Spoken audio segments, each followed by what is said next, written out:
9 December দেশনায়ক Subhash Chandra বসুর তুলিন গ্রাম আগমনের স্মৃতিকে শ্রদ্ধা জানাতে সুভাষচন্দ্র বসু স্মৃতিরক্ষা কমিটি তুলিনের উদ্যোগে অনুষ্ঠিত হল এক বর্ণাঢ্য পদযাত্রা এবং দেশাত্মবোধক সাংস্কৃতিক অনুষ্ঠান।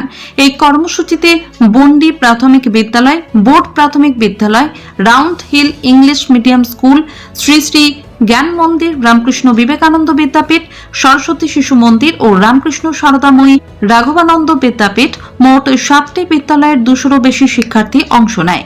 দেশপ্রেমের গান, আবৃত্তি ও শোভাযাত্রার মাধ্যমে নেতাজির আদর্শ ও ত্যাগের বার্তা নতুন প্রজন্মের কাছে তুলে ধরা হয়। অনুষ্ঠানে স্মৃতিরক্ষা কমিটির পক্ষ থেকে উপস্থিত ছিলেন উজ্জ্বল হালদার, সৌমেন চন্দ্র, পার্থসারথী আশ, প্রদ্যোৎ আশ সহ আরো অন্যান্য সদস্যরা। নমস্কার।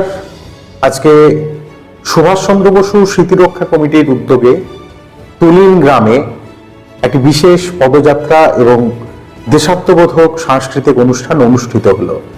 1939 সালের আজকের দিনে অর্থাৎ 9 ডিসেম্বর 1939 দেশনায়ক সুভাষচন্দ্র বসু আমাদের তুলিন গ্রামে এসে উপস্থিত হয়েছিলেন এবং রামগড়ের যে আপোষ বিরোধী সভা, সেই সভার প্রস্তুতি সভা হিসেবে তুলিনের জনগণকে আপোষ বিরোধী সংগ্রামে অংশগ্রহণ করার জন্য উজ্জীবিত করার উদ্দেশ্যে আজকের দিনে তুলিনের আদি 16 আনা দুর্গা মন্দির প্রাঙ্গণে তিনি একটি সভা করেছিলেন।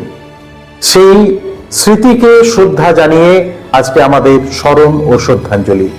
বিভিন্ন শিক্ষা প্রতিষ্ঠান আজকের পদযাত্রায় অংশগ্রহণ করেছে।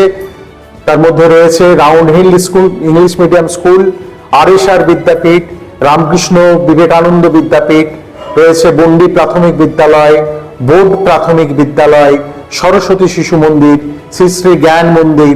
এই সমস্ত শিক্ষা প্রতিষ্ঠানকে তুলিন অঞ্চলের সুভাষচন্দ্র বসু স্মৃতিরক্ষা কমিটির পক্ষ থেকে আমাদের কৃতজ্ঞতা জ্ঞাপন করছি।